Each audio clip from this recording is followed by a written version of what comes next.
Hi friends, ಇವತ್ತಿನ video ಮೂಲಕ chicken ಸುಕ್ಕ ಯಾವ ರೀತಿ ಮಾಡೋದು ಅಂತಂದ್ಬಿಟ್ಟು ತೋರಿಸ್ಕೊಡ್ತಾ ಇದ್ದೀನಿ. ದೋಸೆಗಾಗಿರ್ಬೋದು, ಚಪಾತಿಗಾಗಿರ್ಬೋದು, ಬಿಸಿ ಬಿಸಿಯಾದಂತಹ ರೈಸ್ಗಂತಾನೆ ಎಲ್ಲ ನೀವು ಮುದ್ದೆಗೂ ಸಹ ಈ ಚಿಕನ್ ಸುಕ್ಕನ ಸರ್ವ್ ಮಾಡ್ಕೋಬೋದು. ಕಾಂಬಿನೇಷನ್ನು ತುಂಬಾ ರುಚಿಯಾಗಿರುತ್ತೆ. ಸೊ ಒಂದ್ಸಲ ನೀವು ಈ ವಿಧಾನದಲ್ಲಿ ಚಿಕನ್ ಸುಕ್ಕ ಮಾಡಿದ್ದೀರಾ ಅಂತಂದರೆ ಟೇಸ್ಟ್ ನೋಡಿ ಎಲ್ಲನೂ ತಿಂದಾದ ನಂತರ ಸಹ ನಿಮಗೆ ತಿನ್ನಬೇಕು ಅಂತ ಅನ್ನುವಷ್ಟು ರುಚಿಯಾಗಿರುತ್ತೆ. ನೀವು ಮತ್ತೆ ಚಿಕನ್ನ ತಗೊಬಂದು ಮಾಡ್ಕೊಂಡು ತಿಂತೀರಾ, ಅಷ್ಟು ಚೆನ್ನಾಗಿ ಬರುತ್ತೆ ಟೇಸ್ಟು. ಸೊ ಹಾಗಾಗಿ ಬನ್ನಿ ಇವಾಗ ಲೇಟ್ ಮಾಡ್ದಿರಾ ಈ ಚಿಕನ್ ಸುಕ್ಕ ಯಾವ ರೀತಿ ಮಾಡೋದು ಅಂತಂದ್ಬಿಟ್ಟು ನೋಡೋಣ. ನಾನಿಲ್ಲಿ 1 kg ಆಗುವಷ್ಟು ಚಿಕನ್ ತಗೊಂಡಿದ್ದೀನಿ. ಚಿಕನ್ ಆಲ್ರೆಡಿ ನೀಟಾಗಿ ವಾಶ್ ಮಾಡಿಕೊಂಡು ಈ ರೀತಿ ಮೀಡಿಯಂ ಸೈಜಲ್ಲಿ ಪೀಸ್ನ ಕಟ್ ಮಾಡ್ಕೊಂಡು ತಗೊಂಡಿದ್ದೀನಿ.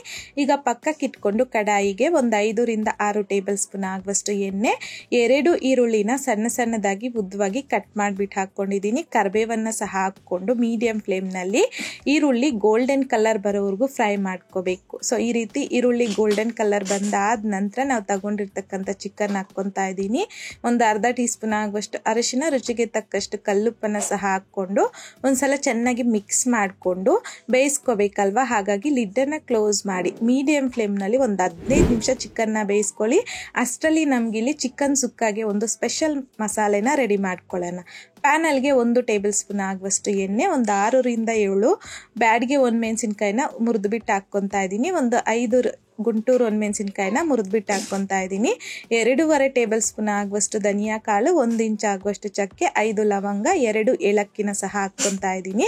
ಹಾಗೆಯೇ ಒಂದು ಚಿಕ್ಕ ಸೈಜಲ್ಲಿರುವಂಥದ್ದು ಬಿರಿಯಾನಿ ಎಲೆ, ಅರ್ಧ ಟೀ ಸ್ಪೂನ್ ಆಗುವಷ್ಟು ಸೋಂಪು, ಅರ್ಧ ಟೀ ಸ್ಪೂನ್ ಆಗುವಷ್ಟು ಜೀರಿಗೆ, ಅರ್ಧ ಟೀ ಸ್ಪೂನ್ ಆಗುವಷ್ಟು ಕರಿಮೆಣಸನ್ನು ಸಹ ಹಾಕ್ಕೊತಾ ಇದ್ದೀನಿ. ಹಾಗೆಯೇ ಸ್ವಲ್ಪ ಆಗುವಷ್ಟು ಮೆಂತ್ಯನ ಸಹ ಹಾಕ್ಕೊಂಡು ಲೋ ಫ್ಲೇಮ್ನಲ್ಲಿ ಈ ಒಣಮೆಣಸಿನ್ಕಾಯಿ ಇದೆಯಲ್ವ ಅದು ಸ್ವಲ್ಪ ಕ್ರಿಸ್ಪಿ ಆಗೋವರೆಗೂ ಫ್ರೈ ಮಾಡಿಕೊಂಡ್ರೆ ಸಾಕು.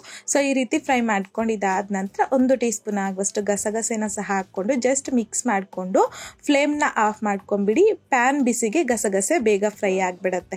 ಈಗ ತೆಗೆದು ಪಕ್ಕಕ್ಕೆ ಇಟ್ಕೊಳ್ಳಿ. ಈಗ ಅದೇ ಪ್ಯಾನಲ್ಗೆ 1 ಟೇಬಲ್ ಸ್ಪೂನ್ ಆಗುವಷ್ಟು ಎಣ್ಣೆ, 1 ಬೆಳ್ಳುಳ್ಳಿನ ಸಿಪ್ಪೆ ತೆಗೆದ್ಬಿಟ್ಟು ಹಾಕ್ಕೊತಾ ಇದ್ದೀನಿ, 1 ಇಂಚ್ ಆಗುವಷ್ಟು ಶುಂಠಿನ ಕಟ್ ಮಾಡಿಬಿಟ್ಟು ಹಾಕ್ಕೊತಾ ಇದ್ದೀನಿ, 1 ಮೀಡಿಯಂ ಸೈಜಲ್ಲಿ ಇರುವಂಥದ್ದು ಈರುಳ್ಳಿನ ಸಹ ಕಟ್ ಮಾಡಿಬಿಟ್ಟು ಹಾಕ್ಕೊಂಡಿದ್ದೀನಿ, 1 ಚಿಕ್ಕ ಸೈಜಲ್ಲಿ ಇರುವಂಥದ್ದು ಟೊಮೊಟೊ ಹಣ್ಣನ್ನು ಸಹ ಕಟ್ ಮಾಡಿಬಿಟ್ಟು ಹಾಕ್ಕೊಂಡಿದ್ದೀನಿ, 3/4 ಕಪ್ ಆಗುವಷ್ಟು ಹಸಿ ಕೊಬ್ಬರಿನ ಕಟ್ ಮಾಡಿಬಿಟ್ಟು ಹಾಕ್ಕೊಂಡು ಮಿಕ್ಸ್ ಮಾಡ್ಕೊತ ಚೆನ್ನಾಗಿ ಫ್ರೈ ಮಾಡ್ಕೋಬೇಕು. ಈ ರೀತಿ ಟೊಮೊಟೊ ಈರುಳ್ಳಿ ಎಲ್ಲ ಸಾಫ್ಟ್ ಆದ ನಂತರ ಸ್ವಲ್ಪ ಕೊತ್ತಂಬರಿ ಸೊಪ್ಪನ್ನು ಸಹ ಹಾಕಿ ಜಸ್ಟ್ ಮಿಕ್ಸ್ ಮಾಡಿಕೊಂಡು ಫ್ಲೇಮ್ನ ಆಫ್ ಮಾಡ್ಕೊಂಬಿಡಿ. ಇದನ್ನು ಪೂರ್ತಿಯಾಗಿ ತಣ್ಣಗಾಗಲಿಕ್ಕೆ ಬಿಡಿ.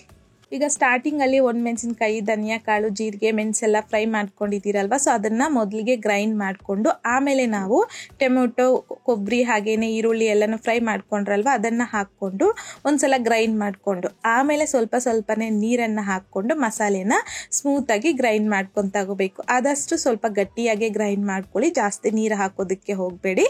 ಸೊ ಈಗ ನಮಗೆ ಚಿಕನ್ ಸುಕ್ಕಾಗೆ ಬೇಕಾಗಿರುವಂಥದ್ದು ಚಿಕನ್ ಸುಕ್ಕ ಮಸಾಲ ಅನ್ನೋದು ರೆಡಿ ಆಗೋಯ್ತು. ಈಗ ಪಕ್ಕಕ್ಕೆ ಇಟ್ಕೊಂಡು ಆಲ್ಮೋಸ್ಟ್ ನಮ್ಗೆ ಇವಾಗ ಚಿಕನ್ ಅನ್ನೋದು ಬೆಂದೋಗಿರುತ್ತೆ. ಸೊ ಒಂದು 15 ನಿಮಿಷ ಬೇಯಿಸ್ಕೊಂಡಿರ್ತೀರಲ್ವಾ, ಸೊ ಈಗ ಒಂದ್ಸಲ ಮಿಕ್ಸ್ ಮಾಡ್ಕೊಳ್ಳಿ, ಚೆಕ್ ಮಾಡ್ಕೊಳ್ಳಿ ಚಿಕನ್ ಇನ್ನೂ ಬೆಂದಿದೆಯಾ ಇಲ್ವಾ ಅಂತ ಅಂದ್ಬಿಟ್ಟು. ಒಂದು 15 ನಿಮಿಷ ಆದರೆ ಸಾಕು, ಬೆಂದೋಗ್ಬಿಟ್ಟಿರುತ್ತೆ. ಸೊ ಇವಾಗ ನಾವು ಮಸಾಲೆ ರೆಡಿ ಮಾಡ್ಕೊಂಡಿದ್ದೀರಲ್ವಾ, ಸೊ ಈ ಮಸಾಲೆನ ಹಾಕ್ಕೊಂಡು ಒಂದ್ಸಲ ಮಿಕ್ಸ್ ಮಾಡಿಕೊಂಡು ಒಂದು ಅರ್ಧ ಕಪ್ ಆಗುವಷ್ಟು ಮಾತ್ರ ನೀರನ್ನು ಹಾಕ್ಕೊಳ್ಳಿ, ಇಷ್ಟ ಆದರೆ ಸಾಕು. ಈಗ ಮತ್ತೊಂದ್ಸಲ ಚೆನ್ನಾಗಿ ಮಿಕ್ಸ್ ಮಾಡ್ಕೋಬೇಕು.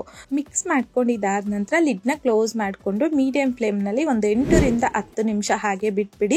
ಒಂದು 10 ನಿಮಿಷ ಆದ ನಂತರ ಲಿಡ್ಡನ್ನು ತೆಗೆದು ಈ ರೀತಿ ಮಿಕ್ಸ್ ಮಾಡ್ಕೊತ ಮೀಡಿಯಂ ಫ್ಲೇಮ್ನಲ್ಲಿ ಮತ್ತೊಂದು 2 ರಿಂದ 3 ನಿಮಿಷ ಚೆನ್ನಾಗಿ ಫ್ರೈ ಮಾಡ್ಕೋಬೇಕು, ಬೇಯಿಸ್ಕೋಬೇಕು.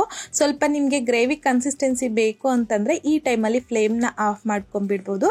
ಬಟ್ ನಿಮ್ಗೆ ಈ ಚಿಕನ್ ಫ್ರೈ ಇನ್ನೂ ಸ್ವಲ್ಪ ಗಟ್ಟಿಯಾಗಿ ಬೇಕು ಅಂತಂದರೆ ಮತ್ತೊಂದು 2 ನಿಮಿಷ ಮೀಡಿಯಂ ಫ್ಲೇಮ್ನಲ್ಲಿ ಮಿಕ್ಸ್ ಮಾಡ್ಕೊತ ಫ್ರೈ ಮಾಡಿಕೊಂಡ್ರೆ ಕರೆಕ್ಟಾಗಿ ಸರಿ ಹೋಗುತ್ತೆ. ಸೊ ನನಗಿಲ್ಲಿ ಸ್ವಲ್ಪ ಈ ಟೈಪಲ್ಲಿ ಬೇಕಾಗಿರೋದ್ರಿಂದ ಸಣ್ಣದಾಗಿ ಕಟ್ ಮಾಡ್ಕೊಂಡಿರ್ತಕ್ಕಂಥ ಕೊತ್ತಂಬರಿ ಸೊಪ್ಪು, ಸ್ವಲ್ಪ ಕರಿಬೇವನ್ನು ಹಾಕ್ಕೊಂಡು ಜಸ್ಟ್ ಮಿಕ್ಸ್ ಮಾಡ್ಕೊತ ಫ್ಲೇಮ್ನ ಆಫ್ ಮಾಡ್ಕೊಂಬಿಡಿ.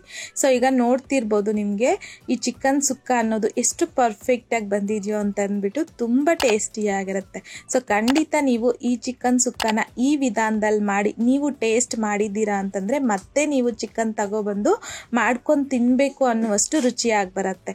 ಸೊ ಚಪಾತಿಗಾಗಿರ್ಬೋದು, ಹಾಗೆಯೇ ಪರೋಟಾಗಾಗಿರ್ಬೋದು, ಇಲ್ಲಾಂತಂದರೆ ದೋಸೆ, ಮುದ್ದೆ, ರೈಸ್ ಎಲ್ಲದಕ್ಕೂ ಸಹ ಈ ಚಿಕನ್ ಸುಕ್ಕ ಕಾಂಬಿನೇಷನ್ ಕಾಂಬಿನೇಷನ್ ತುಂಬಾ ಚೆನ್ನಾಗಿರುತ್ತೆ. ಸೊ ಹಾಗಾಗಿ ಈ ವಿಧಾನದಲ್ಲಿ ನೀವು ಚಿಕನ್ ಸುಕ್ಕನ ಮಾಡಿದಾದ ನಂತರ ನಿಮಗೂ ಸಹ ಟೇಸ್ಟ್ ಯಾವ ರೀತಿ ಬಂತು ಅನ್ನೋದನ್ನು ಮರಿದೇ ನನಗೆ ಕಮೆಂಟ್ ಮೂಲಕ ತಿಳಿಸಿ, ಲೈಕ್ ಮಾಡಿ, ಹಾಗೆಯೇ ನಿಮ್ಮ ಫ್ರೆಂಡ್ಸ್ ಆ್ಯಂಡ್ ಫ್ಯಾಮಿಲಿ ಜೊತೆಗೆ ಶೇರ್ ಮಾಡಿ. ಮತ್ತಷ್ಟು ಈಸಿ ಆ್ಯಂಡ್ ಸಿಂಪಲ್ ಕ್ವಿಕ್ ರೆಸಿಪೀಸ್ಗೋಸ್ಕರ ದಯವಿಟ್ಟು ನೀವಿನ್ನೂ ನಮ್ಮ ಮೇಘಶ್ರೀಸ್ ಕಿಚನ್ ಚಾನಲ್ನ ಸಬ್ಸ್ಕ್ರೈಬ್ ಮಾಡಿಲ್ಲ ಅಂತಂದರೆ ಸಬ್ಸ್ಕ್ರೈಬ್ ಮಾಡಿ.